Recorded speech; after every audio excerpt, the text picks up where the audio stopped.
Hello everyone, welcome to our channel. आज आम शिल्पनीति 1991 मसीह जो होता ताहार प्रस्तावर मूल्यांकन बा इभालुएशंस ऑफ इंडस्ट्रियल पॉलिसी 1991 उपरे आम आलोचना करिबा। पूर्व क्लास रे आम आलोचना करथिले तार सालिएंट फीचर्स बा शिल्पनीति 1991 मसीहार शिल्पनीतिर प्रस्ताव गुड़ाक। ताहले चलंतु आज आलोचना करिबा शिल्पनीतिर कौन सफलता विफलतार कौन तार प्रॉस एंड कॉन्स रही।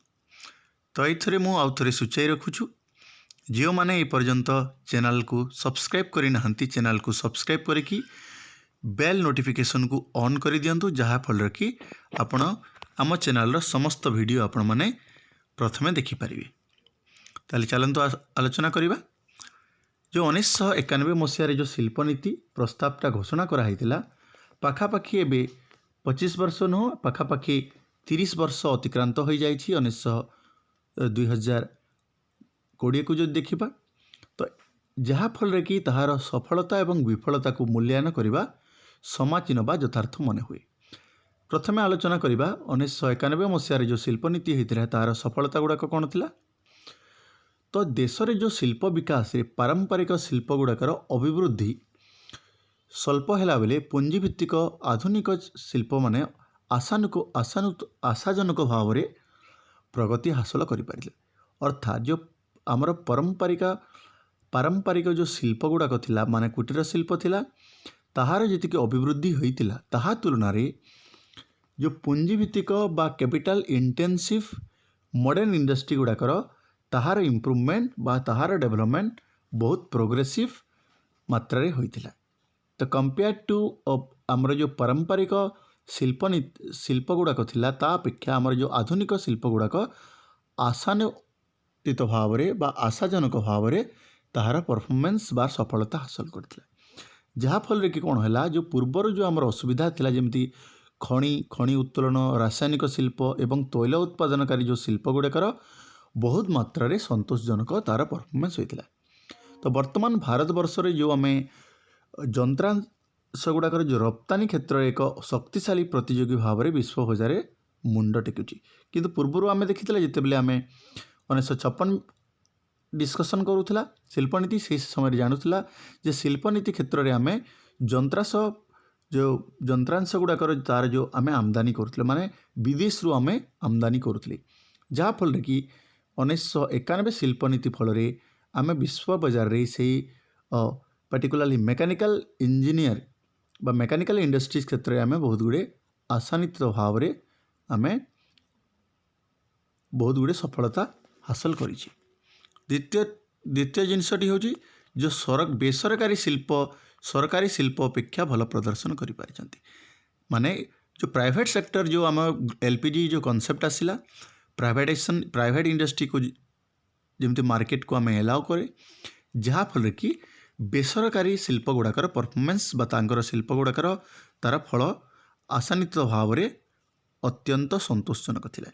तो मोट शिल्प उत्पादन आम देखा मोट शिल्प उत्पादन रे जो 76% बेसरकारी क्षेत्र में आसुवा बेले सरकारी क्षेत्र में ताहा मात्र 26% मध्य उपलब्ध रहूला। तो मोट उत्पाद जोटा आम शिल्प उत्पाद टोटाल इंडस्ट्रियल प्रोडक्ट जो थिला टोटाल रू ओनली 76 आमर बेसरकारी शिल्प आसूला बेले सरकारी क्षेत्र में तार मात्र 26% थिला। ठीक से हीपरी कर्मसंस्थान बा एम्प्लॉयमेंट जोगाଇବା क्षेत्र में बेसरकारी गुड़ाक 71% थिला बेले बाकी 24% गुड़ाक आमर सरकारी शिल्प गुड़ाक प्रदान करुଥିଲେ। सुतरां यही शिल्पनीति फल कौन है कार्यकारी होगा फल भारतीय अर्थव्यवस्था रे बेसरकारी क्षेत्र में बा प्राइवेट सेक्टर बहुत गुड़े गुरुत्वपूर्ण भूमिका जहाँकि वृद्धि पाई। ता सहित केंद्र सरकार द्वारा परिचालित शिल्प गुड़ाक जो मोट पुंजी विनियोग होता तार मोट लाभर शतांश एवं नीड लाभ बा नेट प्रॉफिट जोटा आम कहूचे एवं एकक पुंजी पिछा मूल्य संयोग भित्ति कार्यदक्षता वृद्धि पाई। तो टोटाल आमर जो जी बिजनेस इन्वेस्टमेंट होता ताहार जो प्रॉफिट को मार्जिन को देखा एवं ताहार जो नेट प्रॉफिट को देखा ताहले ताहा बहुत गुड़े ଅଭିବୃଦ୍ଧି ପାଇଥିଲା ବା ବୃଦ୍ଧି ପାଇଥିଲା। ସେହିପରି ଭାରତକୁ ବୈଦେଶିକ ପୁଞ୍ଜି ପ୍ରବାହ ମଧ୍ୟ ବୃଦ୍ଧି ପାଇଲା। ଯେଉଁ ଫରେନ୍ ଡାଇରେକ୍ଟ ଇନଭେଷ୍ଟମେଣ୍ଟ ଥିଲା ତାହା ମଧ୍ୟ ବୃଦ୍ଧି ପାଇଲା। ଯାହାଫଳରେ କି ଆମେ ଦେଖିବା 2009-10 ବେଳକୁ ଏ ବୈଦେଶିକ ଆମର ଯେଉଁ ବୈଦେଶିକ ମୁଦ୍ରାର ପରିମାଣଟା କଲା $279.1 ବିଲିୟନ ଥିବା ବେଳେ ତାହା 14-15 ବେଳକୁ ପାଖାପାଖି $341.6 ବିଲିୟନ କୁ ପହଞ୍ଚିଛି। ତ ଏଇ ଯେଉଁ ଫରେନ୍ ଡାଇରେକ୍ଟ ଇନଭେଷ୍ଟମେଣ୍ଟ ଯେଉଁ ଥିଲା ଆଗରୁ ଯେଉଁ 279.1 ବିଲିୟନ ଥିଲାବେଳେ ତାହା ଇନକ୍ରିଜ୍ ହେଇକି ବର୍ତ୍ତମାନ ହୋଇଛି $341.6 ବିଲିୟନ। ଠିକ୍ ସେହିପରି ଯେଉଁ ଆମର 2001-2 ଏବଂ 5-6 ମସିହାର ଯଦି ଆମେ ବାଣିଜ୍ୟ ସନ୍ତୁଳନ ପତ୍ରରେ ଯେଉଁ ଚଳନ୍ତି ସୀମା ଧନାତ୍ମକ ହୋଇଛି, ମାନେ ଯେଉଁ ଆମର ବାଣିଜ୍ୟିକ ସନ୍ତୁଳନ ଯେଉଁ ବିଜନେସ୍ ବାଲାନ୍ସଟା ଥିଲା ତାହା ପଜିଟିଭ୍ ପ୍ରୋଗ୍ରେସିଭ୍ ଆଡ଼କୁ ଗତି କରିଛି। ଅବଶ୍ୟ ଯେଉଁ ଆମର 2006-7 ବେଳକୁ ଯେଉଁ କ୍ରମାଗତ ଭାବରେ ଭାରତର ଯେଉଁ ବାଣିଜ୍ୟିକ ସନ୍ତୁଳନ ପତ୍ରରେ ଚଳନ୍ତି ଜମାର ବା କରେଣ୍ଟ ଯେଉଁ ଆମର ଡିପୋଜିଟ୍ ଥିଲା ତାହା ଡେଫିସିଟ୍ ଥିଲା। କିନ୍ତୁ ପରେ କ'ଣ ହେଲା 2006-7 ବେଳକୁ ସେଇ ଯେଉଁ ଆମର ଡେଫିସିଟ୍ ବଜେଟ୍ ଥିଲା ବା ଡେଫିସିଟ୍ ଯେଉଁ ଆମର କରେଣ୍ଟ ଡିପୋଜିଟ୍ ଥିଲା ତାହା ଘରୋଇ ଉତ୍ପାଦନ ଫଳରେ 1% ବୃଦ୍ଧି ପାଇଥିଲା। ତ ପରବର୍ତ୍ତୀ ସମୟରେ କ'ଣ ହେଲା, ଏଇ ଯେଉଁ ବିଶ୍ୱ ବଜାରରେ ଯେଉଁ ମାନ୍ଦାବସ୍ଥା ସୃଷ୍ଟି ହୋଇଥିଲା ତାହାର ନିଅଣ୍ଟ ବୃଦ୍ଧି ପାଇଥିଲା। କେମିତି ସେ ତାହା ଥିଲା ଦେଖିବା। ଗୋଟେ ଉଦାହରଣ ସ୍ୱରୂପ କ'ଣ ଥିଲା, 2011-12 ବେଳକୁ ଯେଉଁ ମୋଟ ଆମର ନିଅଣ୍ଟ ଥିଲା ଘରୋଇ ଉତ୍ପାଦନ ମାନେ ଯେଉଁ ଡେଫିସିଟ୍ ଥିଲା, ମାନେ ଡୋମେଷ୍ଟିକ୍ ପ୍ରଡ଼କ୍ଟର ଯେଉଁ ଆମର ଡେଫିସିଟ୍ ଥିଲା 4.2% ଥିଲା ବେଳେ 2012-13 ବେଳକୁ 4.7%କୁ ବୃଦ୍ଧି ପାଇଥିଲା।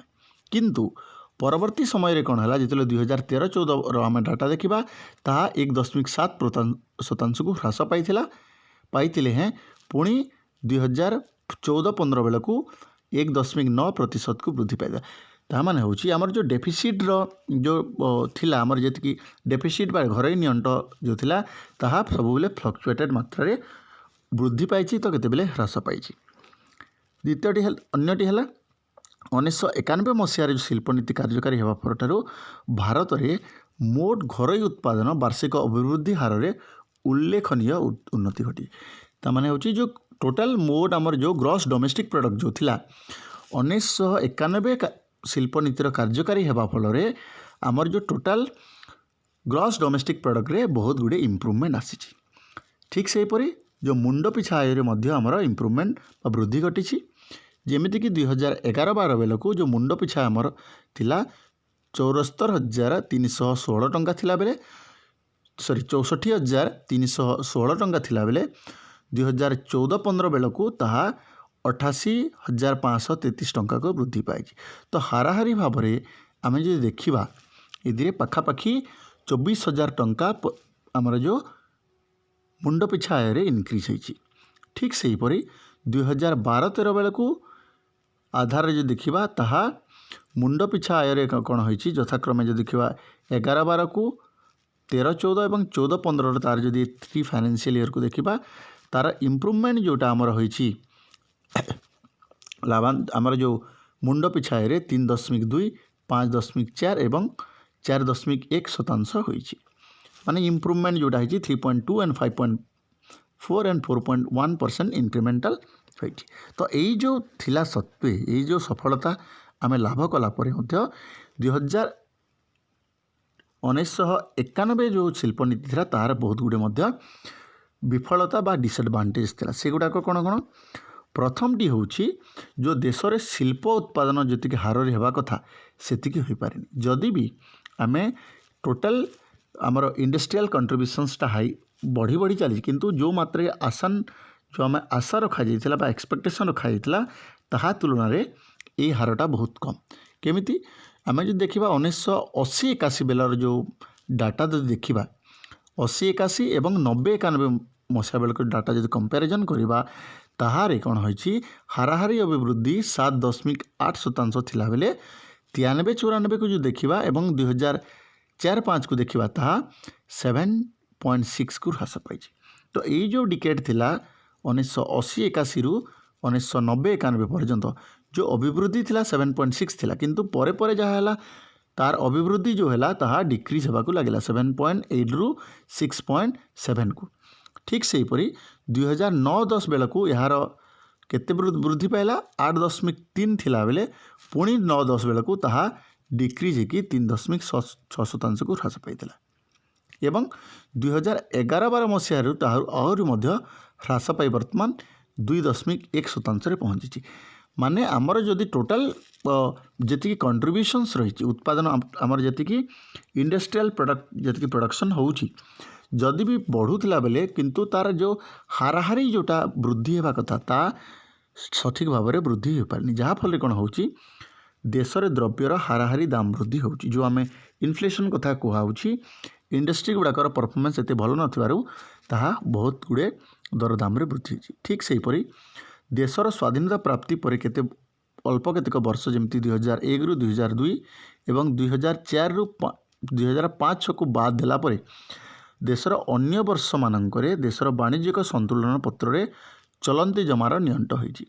ठीक से हीपरी आम नियंटर परिमाण कौन हो देशर मोट घरोई उत्पादन शतांश आकार जो टोटाल मोट घरोई उत्पादन आम देखा टोटाल डोमेस्टिक प्रोडक्ट देखा तार जदि शतकड़ा नि जाए ताहले 2006 मसीहा बेला को क्रमशः वृद्धि पाई तार मुख्य कारण है ये जो वृद्धि पाइबार मुख्य कारण है 2007-8 एवं 8-9 बेला को आम कौन है जो विश्व क्षेत्र में विशेषतः यूरोप एवं अमेरिका गोटे अर्थनैतिक मांदावस्था बा इकोनॉमिक क्राइसिस देखा देइथिला जहाँफल कि यूरोपीय राष्ट्र एवं युक्तराष्ट्र अमेरिका रे अर्थनैतिक संकट एवं संप्रति चीन अर्थनैतिक मांदावस्था देखा भारतर रप्तानी हार ह्रास पाई एवं टोटाल वाणिज्य नियंट परिमाण वृद्धि पाई जो आम टोटाल कंट्रीब्यूशंस रही टू एंटर बिजनेस मार्केट ताहा धीरे धीरे ह्रास पाई एवं वाणिज्य नियंट जो डेफिसिट थिला ताहा वृद्धि पाई। तो नेक्स्ट हूँ जो प्रत्यक्ष भाव में विदेश पुंजी मध्य भारत को विशेष भाव में न आसवा जो देशर मोट निवेश विशेष भाव में वृद्धि पानी जदि भी फॉरेन डायरेक्ट इन्वेस्टमेंट इनक्रीज हो पारी किंतु तार जो हेतु प्रायोरिटी रे भारत आसुन जो फॉरेन कंट्री गुड़ाकर वेस्टर्न बिजनेस हब गुड़ाकर भारत को विशेष भाव में गोटे स्पेशल फोकस न देउथिबारु टोटाल जो आमर इन्वेस्टमेंट हो डायरेक्ट इन्वेस्टमेंट ताहा वृद्धि हो पारुनी ता सहित जेहेतु द्रुत शिल्पायन उपर ध्यान देवा फल नियोजन सुजोग विशेष भाव में वृद्धि पाउनी ये सब आम रिप्लेस कर दे इंडस्ट्रियल डेवलपमेंट रे जे आम मेसिनरी मैन पावर को मेसिनरी द्वारा जहाँ फल कि अनएम्प्लॉयमेंट गोटे मेजर प्रोब्लेम सृष्टि होती जहाँ फल कि अनेक देश रे बेकार समस्या वृद्धि हो पाके लगी। ठीक सेपरी देशर प्राय 22% लोक दारिद्र्यर सीमारेखा तले रही एवं धनी दरिद्र मध्य जो वैषम्यटा बा गैपटा अच्छी ताहा दिन को दिन वृद्धि पाई। तेणु 1991 मसीहार शिल्पनीतिकर उपरोक्त विफलता को जो दृष्टि रखा जाए एवं अर्थनैतिक प्रगति को त्वरान्वित करने संगे संगे जदि अर्थनैतिक स्थिरता सकाशे आम जदि संस्कारमूलक पदक्षेप नहीं पारिबा ये जो उपरोक्त आम जो गुड़े विफलतार जो कारण जो 1991 जो शिल्प प्रस्तावर जो विफलतार विभिन्न दिग उपर आलोचना करे ताकू जदि आखि आगे रखिकी जदि आम गोटे ताकू रेगुलेटेड करि परिबा अर्थनैतिक प्रगति को इकोनॉमिक डेवलपमेंट को आम टी रेगुलेटेड बा त्वरान्वित करि परिबा ताहले अर्थनैतिक स्थिरता सकाशे शिल्प क्षेत्र में अधिक संस्कार आवश्यकता अच्छी ता माने होछि आमे आउ गुड़े इंडस्ट्रियल रिफॉर्म दरकार जहाँफल कि इंडस्ट्री सेक्टर में बहुत गुड़े कंट्रीब्यूशन